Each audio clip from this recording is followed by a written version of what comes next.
एक बार एक बहुत बड़ा बिजनेसमैन एक गांव में आता है।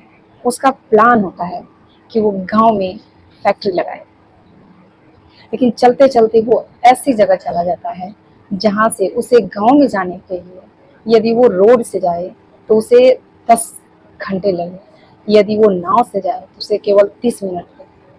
उसने डिसाइड किया अपना समय बचाने के लिए उसने नाव में बैठे। नाव बहुत छोटी थी, एक तरफ नाव वाले बैठा और एक तरफ बिजनेसमैन बैठा। कुछ देर बैठने के बाद बिजनेसमैन ने बोला कि तुम्हें पता है कि तुम्हारे नाव में कौन बैठा है? नाव वाले ने बड़े ही भोलेपन से बोला, नहीं साहब, मुझे नहीं पता। कि तू अखबार नहीं पढ़ता?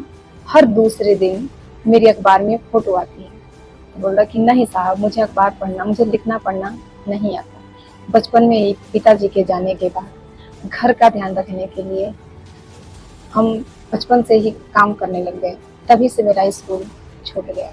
उसमें मजाक उड़ाते हुए बोला कि तुम्हें पढ़ना लिखना नहीं आता, ऐसी जिंदगी से क्या फायदा। ये सुनने के बाद नाव वाले को बुरा तो लगा, लेकिन वो कुछ देर बाद बिजनेसमैन नाव वाले से बोला, ये जो तू खाली जमीन देख रहा है, यहाँ पर मेरा खुद का ब्रांड बहुत बड़ी फैक्ट्री बनेगी, यहाँ पे मिनरल वाटर की बोतल बनेगी। ये बात नाव वाले को समझ में नहीं आया। उसने बोला, साहब क्या बनेगी? बिजनेसमैन बोला, हमारे यहाँ बोतल की पानी बनेगी। गुस्से में बोला, जो तेरे गांव में नहीं बिकेगी, ये शहरों में बिकेगी। तो कभी शहर गया होगा तो देखा होगा कि दुकानों पर पानी की बोतलें रखी होती हैं।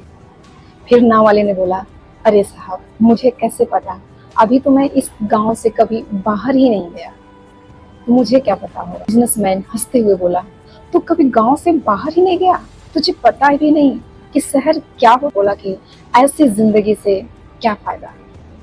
ये सुनने के बाद नाव वाले के दिमाग में ये बात चलने लगी और उसका ध्यान नाव से हट गया। उसे लगा कि वास्तव में मेरे जिंदगी का कोई फायदा नहीं, ये बातें सोचने ही लगा। तब तक अचानक नाव एक बहुत बड़े पत्थर से जाकर टकराने बनने लगा, नाव डूबने लगा और वहां पे बहुत गहरा पानी था और किनारा दूर था। नाव वाले को समझ में आ गया कि अब नाव को बचाने के लिए कोई तरीका नहीं। वाले ने नदी में छलांग लगाने ही वाला था, तब तक उसने बिजनेसमैन से पूछा कि साहब, आपको तैरने आती है क्या? उसने घबराकर बोला कि नहीं, मुझे तैरने नहीं आती। क्या बात है?